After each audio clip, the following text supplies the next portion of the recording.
Hi everyone, and welcome back to my channel for the second part of my video. More discussion, of course.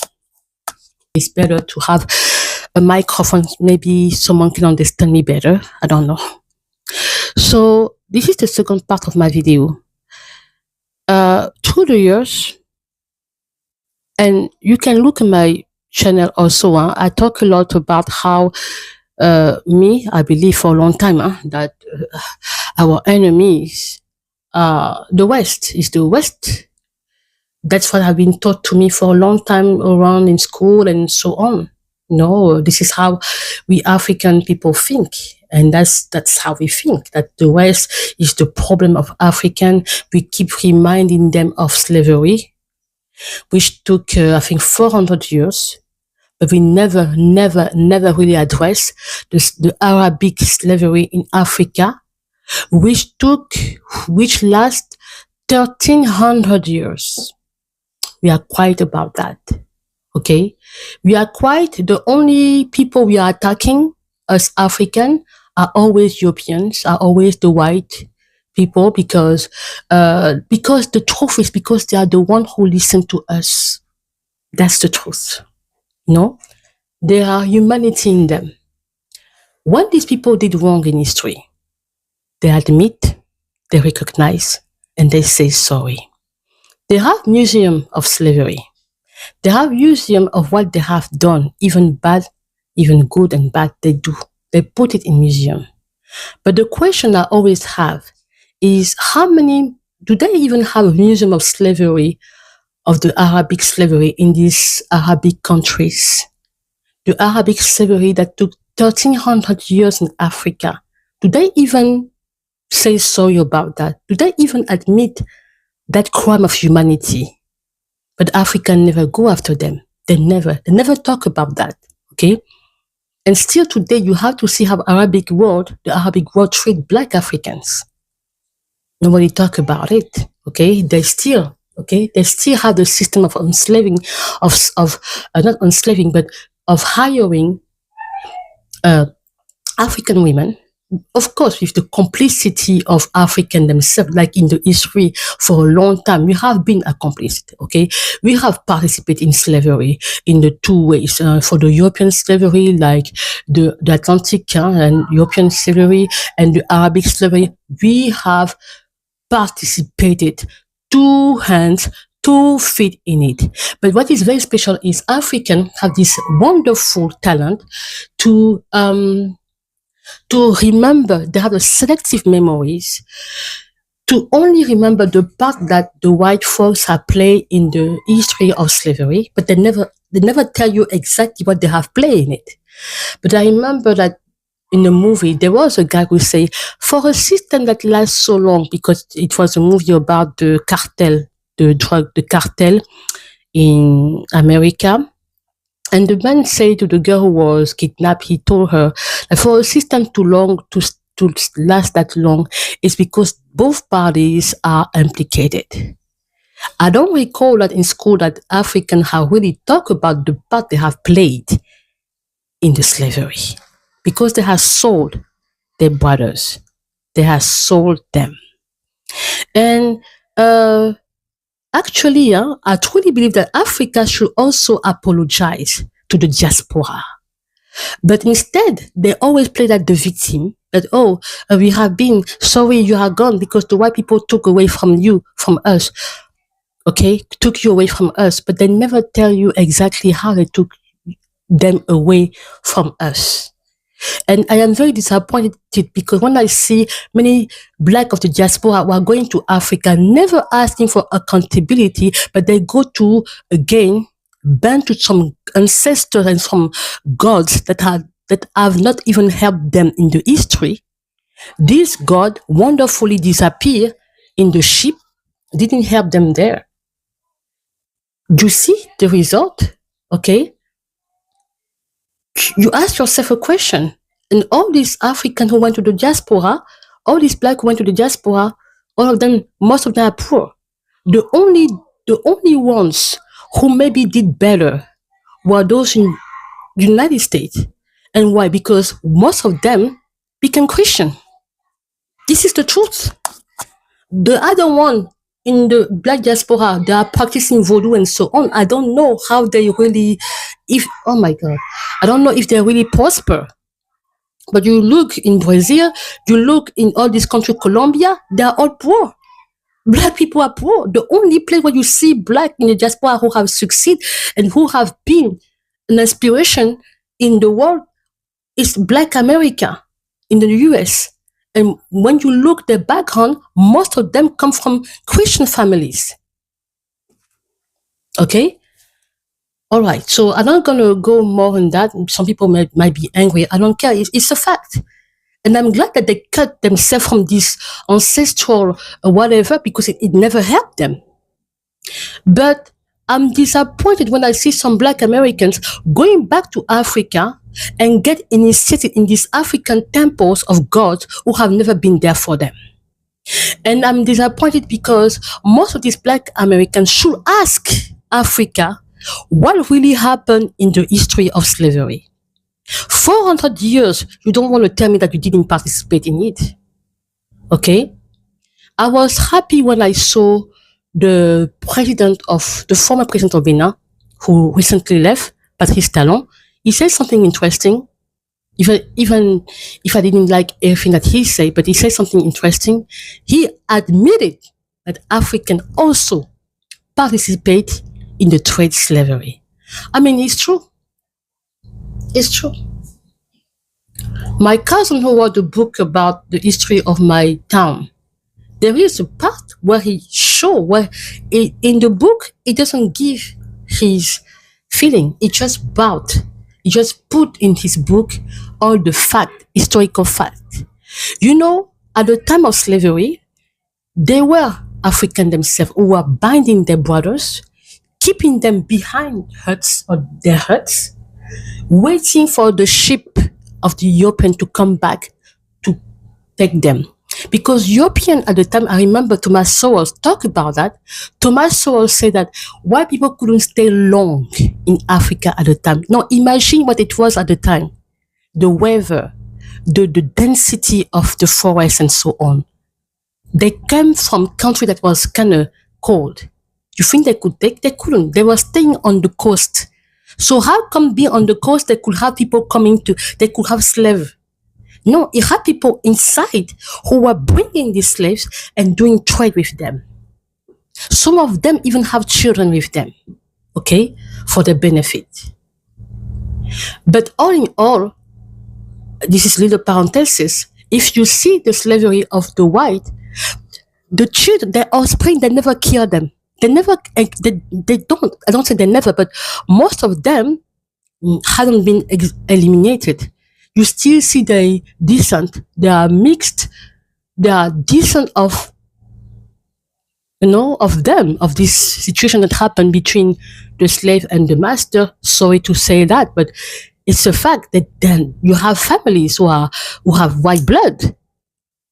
But in the Arabic slavery, the men were castrated. Do Africans talk about it? We don't talk about it. And I think this hypocrisy has to stop at some point. This should also, instead of going after the West to say, because they went to the United Nations, but they have already admitted that they commit crimes against humanity. They know that. And by the way, they try their best, even if I don't say it's perfect, but they try in a way to do that. Okay, we did it wrong. What else do you want us to do? We are trying. They welcome you in their countries. They give you social help. They give you this and that. You're never happy. It's never enough. But you never complain the same way to the Arabic world who did worse. I don't get it. I don't understand this hypocrisy in the black world.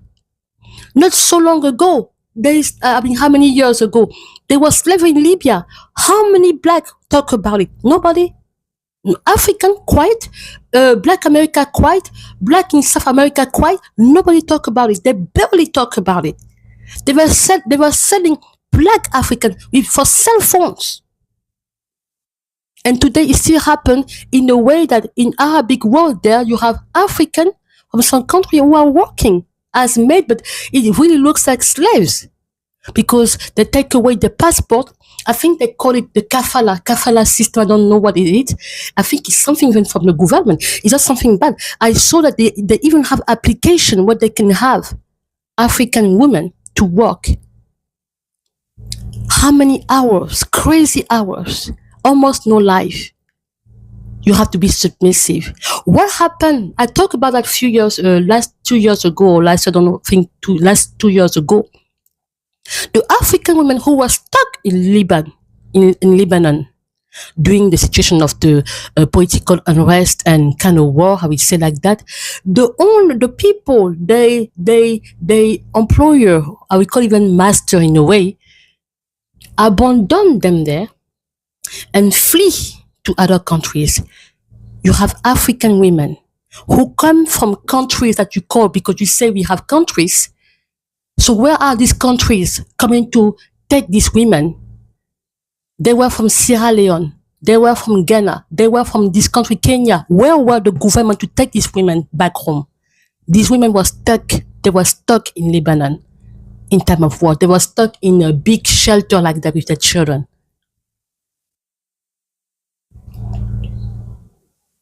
And you call it countries. Countries where you are, if you are a citizen of these countries, you are stuck somewhere. Your government barely take care of you, barely worries about you. That's why when I see some Americans are criticizing their country, that's why when I see some Americans who hate their country, you know what? I'm like, it's sad. You don't know what you have. You don't know what you have. Okay, we know, we understand what you have, but American who don't know what they have, they will be always criticizing their country anyhow. You should be a patriot. That's why people like Charlie Kirk, I like them. You call out what is wrong, but you should love your country. That is because if you look somewhere else in the world, you don't have what you have. You should be thankful that the founding father, what they left for this country is amazing. You have no idea. In America, nobody can become a dictator. It's not possible because the laws, the way the fundamental of this country, nobody can do that. Okay? Nobody can do that. Because even if the president tried to be a dictator, you have the VP. The VP will come and say, Mr. President, what's wrong? Why you want to do that? If the VP doesn't talk, you have the Speaker of the House. Okay? There is foundation in this country. So if you as an American, you don't love your country, it's sad. But of course you can find your happiness somewhere else. But please, for the sake of those who died for this country, who shed the blood for this country, who shed the blood for independence for this country, 1776, that date of independence, please respect these people, okay? Because of them, you had a certain background that many people didn't have.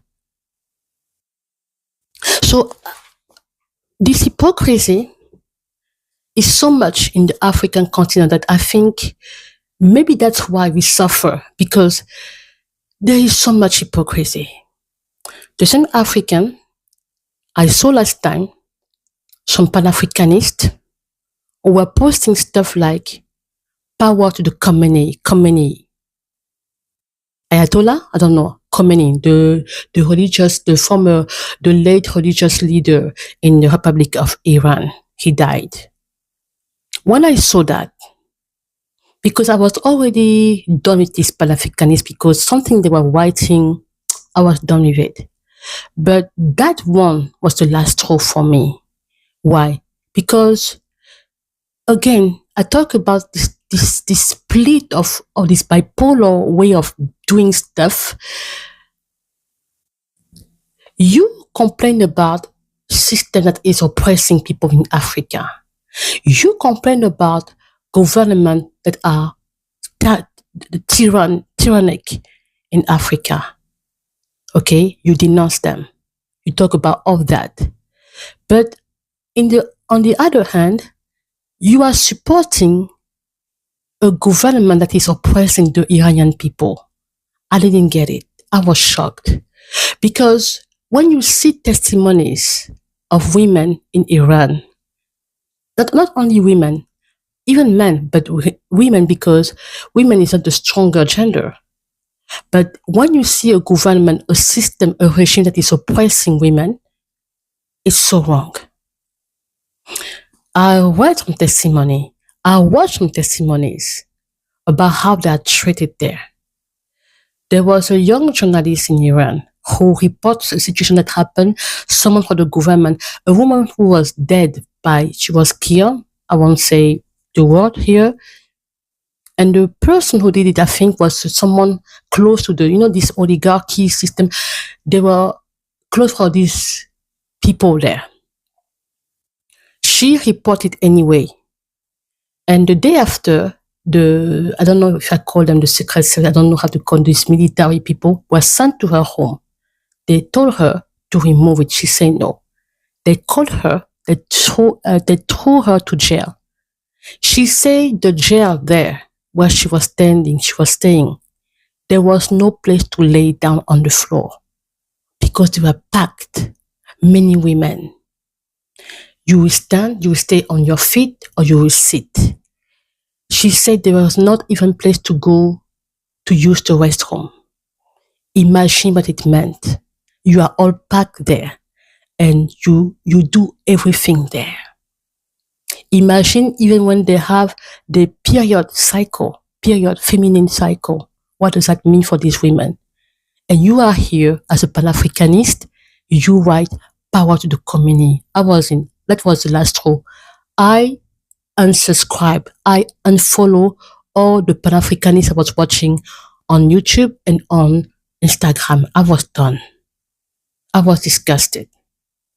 The same Pan-Africanists were angry at the Trump administration, which I don't say they do everything perfectly, but they were angry at Trump administration because they removed Maduro in power in Venezuela. When the Venezuelans were talking about the situation in their country, who were there to listen to them? I remember in 2016, if I'm not wrong, I was in Washington, D.C. If I'm not wrong, we were manifesting peacefully for my country at the time because we were going to a political unrest at the time. And across the street, I saw some Venezuelan activists with a flag. They were talking, but how many people even stopped to listen to them? Not many. Almost nobody. So I remember that because I asked them a question, and when they were explaining to me what was happening in Venezuela, I was like, but this is very, very similar to what is happening to our country. So there is something in common we share. When you are under a dictatorship, you understand what it is. You can be from different countries, you can be from different languages, you understand some basic. And people didn't do much. I remember that I saw some Venezuelan activists who went on TV. It was for in France 24, this channel, because we have the cable at the time back there in Washington, D.C. We have cable TVs. So we were watching the news from other countries like in France, in the UK, in Africa. We were watching that. So I remember France 24, they were talking about the situation because we were going through the crisis at the same time. Nobody did something. Obama was president at the time. Later on today, fast forward, they removed Maduro. You are angry. People are angry. People are angry. Why? We know that in a dictatorship, totalitarian, I don't know how to say that, authoritarian dictatorship, there is no many ways. There is no democratic ways to remove a dictator. It doesn't exist. A dictator never live through the vote. Never. They never live through the vote. It doesn't exist. The dictator live either by a military putsch, coup d'etat, or he's sick, he died from sickness, or the situation like the Trump administration did, they remove him. This is what happened usually. So You are angry that you say, oh, the Venezuela is a sovereign nation that has no word to say. I don't understand. That had no word under a presidency when this same dictator lived the best life. What are you talking about? And you have Pan-Africanists who are angry. But in Africa, we have situations similar. Who is talking about it? What is this hypocrisy? Part 3.